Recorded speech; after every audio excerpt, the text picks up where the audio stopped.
Hi, I'm Lauren from LSP Actions. In this mini watch over my shoulder tutorial edit, I'm going to show you how to drag and drop our butterfly overlays in Photoshop and a few little tips and techniques when it comes to using a lot or a few. Just one can make impact, or you might want to make a whole scene. You can do both.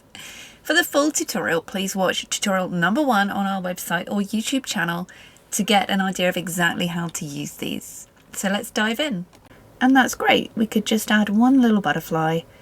Perhaps he's watching a little butterfly fly away, and that instantly tells the story of your image. You could add one, and just to kind of, bump it up a little bit, you could add another, and you can add filter, blur, Gaussian blur, and you could blur that one in. V on your move tool will move a butterfly at any point, so we could have that one perhaps eating a plant.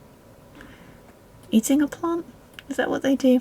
They use their little proboscis, don't they, to suck up the nectar.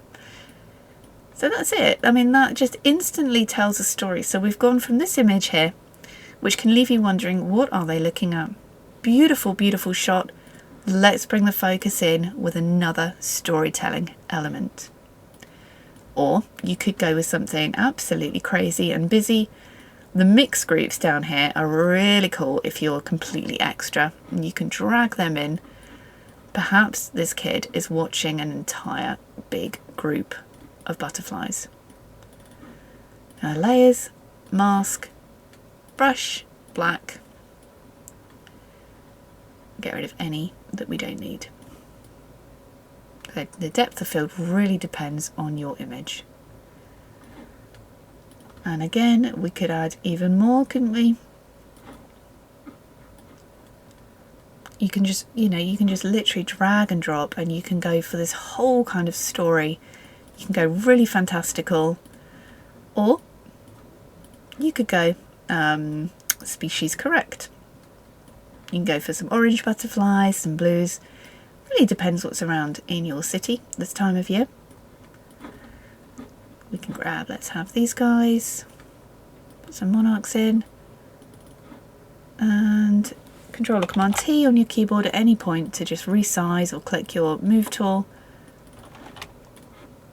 Mask, brush to black, paint away any that you don't need.